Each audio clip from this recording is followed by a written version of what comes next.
بسم اللہ الرحمن الرحیم۔ السلام علیکم ورحمۃ اللہ وبرکاتہ۔ میں گواہی دیتا ہوں کہ اللہ تبارک و تعالی کے سوا کوئی معبود نہیں، اور جناب رسول اللہ صلی اللہ علیہ وآلہ وسلم اللہ کے بندے اور آخری رسول ہیں۔ میرے بھائی اور میری بہنوں، آج اس استغفار کو اس طرح پڑھ لینا، انشاءاللہ آپ کی زندگی کی تمام بندشیں ٹوٹ جائیں گی، آپ کی زندگی خوشحال بن جائے گی، آپ کا مقدر بدل جائے گا، آج نصیب خود بدلتا دیکھو گے۔ استغفار کو بتائے گئے طریقے کے مطابق پڑھ لینا آپ کی زندگی کا سب سے بڑا مقصد اس عمل کی برکت سے پورا ہو جائے گا۔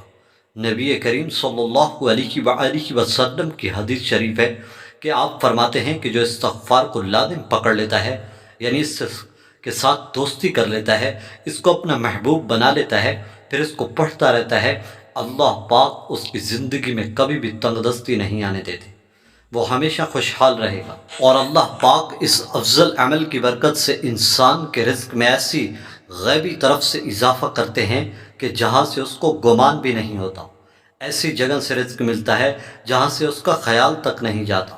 استغفار پڑھنے سے انسان کی قسمت کھل جاتی ہے، انسان کی قسمت کے بند تالے اللہ پاک کھول دیتے ہیں۔ استغفار پڑھنے سے اللہ راضی ہوتا ہے۔ استغفار اللہ کی لاڈلی تسبیح ہے، جو بھی اس تسبیح کو پڑھتا ہے وہ بھی اللہ کی نظر میں لاڈلا بن جاتا ہے۔ استغفار سے انسان کی ہر دعا قبول ہوتی ہے۔ حضرت یونس علیہ السلام مچھلی کے پیٹ میں تھے، انہوں نے مچھلی کے پیٹ میں استغفار کیا، اللہ نے مچھلی کے پیٹ میں حفاظت کر کے دکھائی۔ حضرت ابراہیم علیہ السلام آگ میں تھے، انہوں نے آگ میں استغفار کیا، اللہ نے آگ سے محفوظ رکھ کے دکھایا۔ ایک واقعہ لکھا ہے کہ حضرت امام احمد بن حنبل کے دور کا واقعہ ہے کہ ایک مرتبہ امام احمد بن حنبل راستے سے گزر رہے تھے تو راستے میں ایک شخص ریڑھی لگانے والا آٹا گوندھ رہا تھا، وہ استغفار پڑھ رہا تھا۔ جب امام احمد بن حنبل نے دیکھا تو اس کے پاس چلے گئے اور پوچھا کہ اے اللہ کے بندے، تمہیں استغفار نے کوئی فائدہ بھی دیا ہے؟ تم اسے ہر وقت پڑھتے رہتے ہو؟ تو اس شخص نے کہا، استغفار سے میری ہر خواہش پوری ہوتی ہے، جو دل میں ارادہ کرتا ہوں اللہ کی غیبی مدد سے پورا ہو جاتا ہے، اور میں خود حیران ہو جاتا ہوں، لیکن ایک حاجت دل میں ہے، وہ ابھی تک پوری نہیں ہوئی۔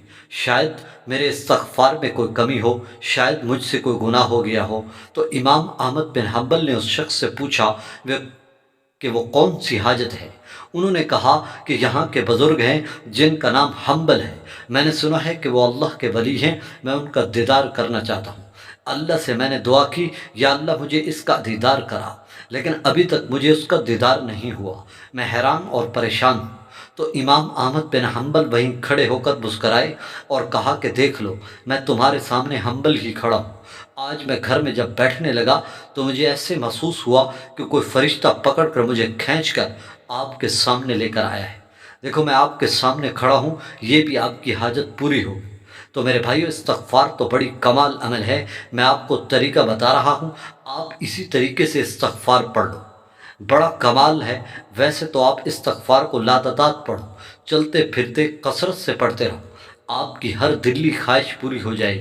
لیکن آپ کو یہ طریقہ بتا رہا ہوں، آپ روزانہ ہر نماز کے بعد 200 مرتبہ استغفار پڑھنا شروع کر دو، 2 روزانہ یعنی 1000 مرتبہ ہو جائے گا۔ لیکن جب بھی آپ ہر نماز کے بعد استغفار کریں، اول و آخر درود شریف پڑھ لیا کریں، پھر اس کے بعد آپ استغفار کو پڑھیں 200 مرتبہ ہر نماز کے بعد۔ لہذا اس کے لیے نماز کی پابندی بھی لازمی ہے۔